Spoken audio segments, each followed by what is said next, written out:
Seeing as it's the peak of fall when I'm making this video, I'm sure that most of you have already had a few of your hot Starbucks Pumpkin Spice Lattes for the season.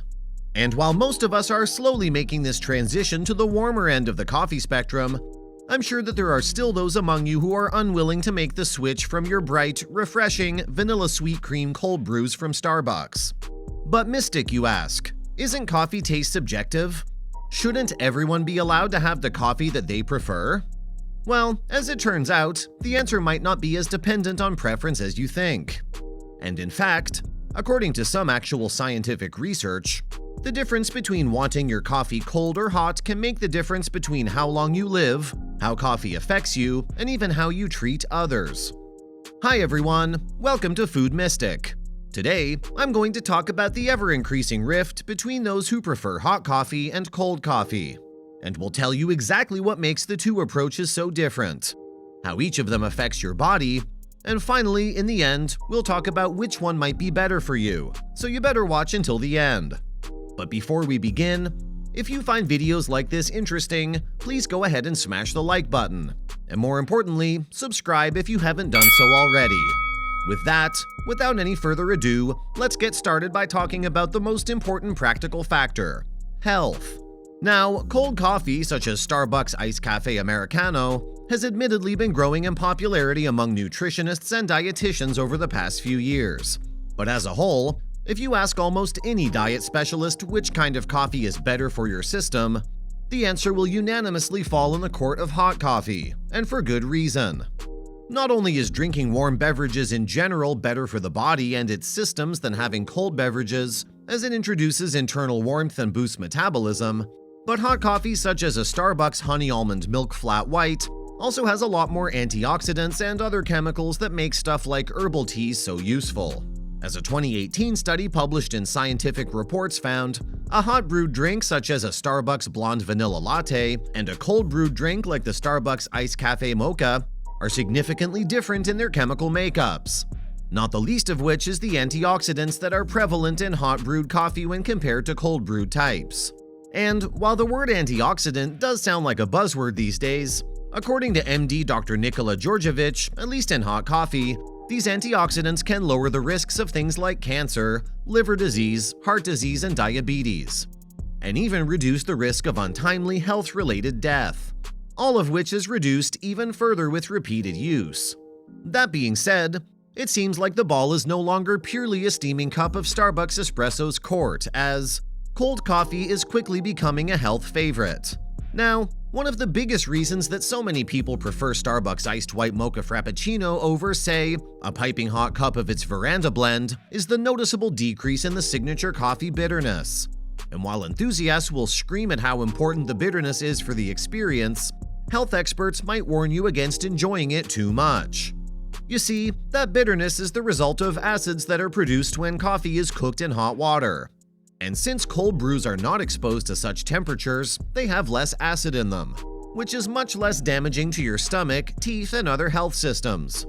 As Dr. Mahiyanthan Yogeswaran, a general practitioner with MedicSpot, pointed out to the publication Bustle, the lower acidic content of cold coffee, quote, is calmer on your digestive system, so you're less likely to have an upset stomach after drinking your cup of Joe cold.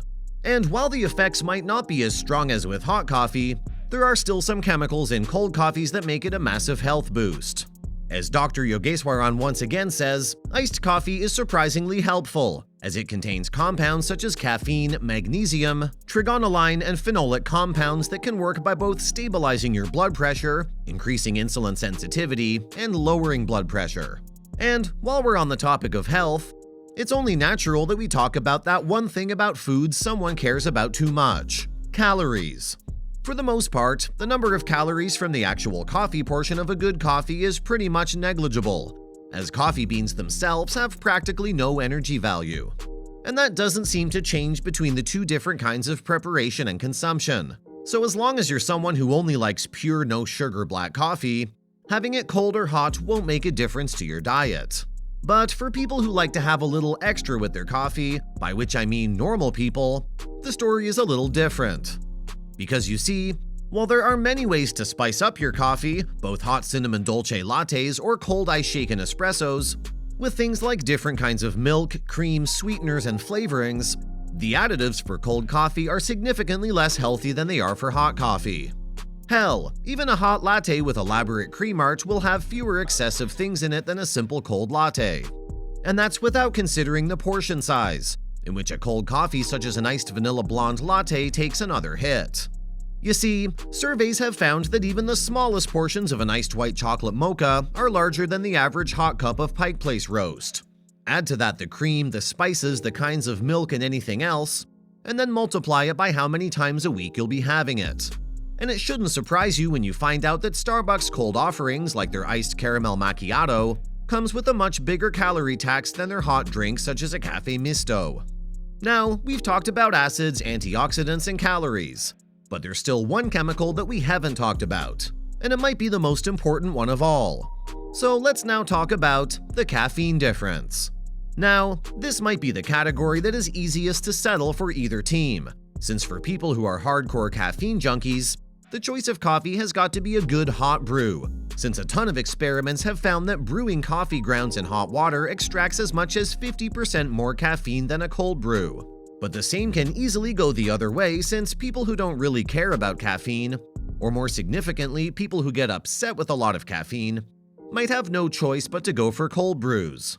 And even for middle ground people, caffeine has as many pros and cons as it helps regulate hormones and increase attentiveness. It can also upset the stomach, and in some cases, upset the body's ability to absorb calcium. So it really comes down to how much caffeine content matters to you personally. And speaking of subjective opinions, let's talk about the flavors and experience differ wildly. Let's face it, by far the biggest factor that determines which kind of coffee people prefer is not health, caffeine, or any other such thing. It's the way they enjoy the coffee. And to be honest, I think that's a good thing. And as it turns out, for good reason too. Because while many of us think of cold and hot coffee as having a beverage at two different temperatures, the truth is that the way hot and cold brews are made actually changes the reactions that make up coffee, leading to a much more significant flavor difference than you might think. There's the bitterness factor we mentioned, but also things like how fast it degrades, the texture on the tongue, even the smell can vary wildly between two different preparations, even when they're made with the same blend. So, the next time someone tells you that they think a Starbucks iced latte tastes wildly different from a Starbucks hot latte, don't scoff. They're backed by science. Hot coffee is hot coffee. It's rich, it's satisfying, it's cozy, but it's hot coffee. There are a few mixed drinks you can make with it, but it's not really something most people would consider versatile. There's also the next fact, that being, cold coffees are undeniably more versatile. This one is a point of contention for both sides. On one hand, hot coffee purists will tell you that there's only one correct way to make coffee, and almost all of them will prepare coffee that way. By comparison, cold coffee people will be able to count over 20 different styles of coffee before you can say caffeine crash, showing just how big of a difference there is between the two preps. And honestly, I think this one goes for Starbucks iced coffees, simply because there are more options for everyone. If you want a good, pure, no bells and whistles black, you're more than welcome. But if you want a little more pizzazz, I'm sorry to tell you, you'll probably be happier in Camp Cold Coffee than Camp Hot. And that brings us to another court where cold coffee wins.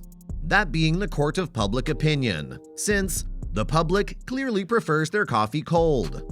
While Starbucks cold brew coffees might have been viewed as exotic in the past, with each passing year, more and more people seem to be gravitating towards a cold coffee preference. In fact, within urban areas and among young people, the vast majority prefer their coffee ice cold instead of piping hot as they used to a few decades ago. According to a study from Dunkin' Donuts of all people, almost 80% of their iced coffee consumers told researchers that the amount of cold coffee they order has increased in the past years. And even in winter, 56% of all consumers said that they would still prefer cold over hot, which I don't have to tell you is a huge number for that kind of weather. And that finally brings us to the last point for the hot coffee people, and probably the most shocking one. We've all seen the "don't talk to me until I've had my coffee" mugs in our office or living spaces. But the thing is, coffee has actually been proven to improve the mood of people who drink it.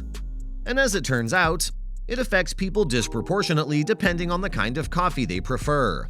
According to a 2009 study published in the journal Science, in a series of tests, researchers split participants into two groups, where one was told to briefly hold a cup of hot coffee, while the other held iced coffee, and in the end, they were observed in their behavior with others. And as it turns out, the people who held the hot coffee were significantly more likely to be more caring, warm, and kind after merely holding the cup than those who held iced coffee. Does that mean hot coffee makes people kinder, or do kind people like hot coffee more? I'll leave that to figure out for you guys because that finally brings me to the bottom line. Now, while researching this video, I thought that the answer would either come down to which coffee is healthier or which coffee you prefer based on taste. But after learning everything I've told you, I think it's fair to say that both kinds of coffee are less two versions of the same drink and more like two separate drinks entirely. On one hand, you have a warm, nourishing, and comforting hot drink, which will make you happier, healthier, and calmer in turn. On the other hand, we have a refreshing beverage for all seasons to bring some color and energy into your life. And depending on what qualities matter more to you, whether you like to start off a day with something to keep you grounded or like to have a refresher to recharge you through your day, either option could be a better fit for you. And sure, there are more health benefits to hot coffee, but at the same time, cold coffee is better for your stomach in the short term. So in the end, it really comes down to the question that all of us have to ask ourselves at least once in a while. What does coffee mean to me? And as long as you remain conscious of that and keep yourself aware of what you consume by watching our videos, you'll be just fine. With that, we must turn the video over to you guys. What kind of Starbucks coffee do you prefer? Are you a dark brew purist? Or maybe a pumpkin spice enthusiast? Please let us know in the comments down below. And while you're down there, also be sure to turn on all notifications by hitting that bell icon and you'll surely get more interesting content like this. This is Food Mystic, your #1 source of interesting food chronicles. Until next time.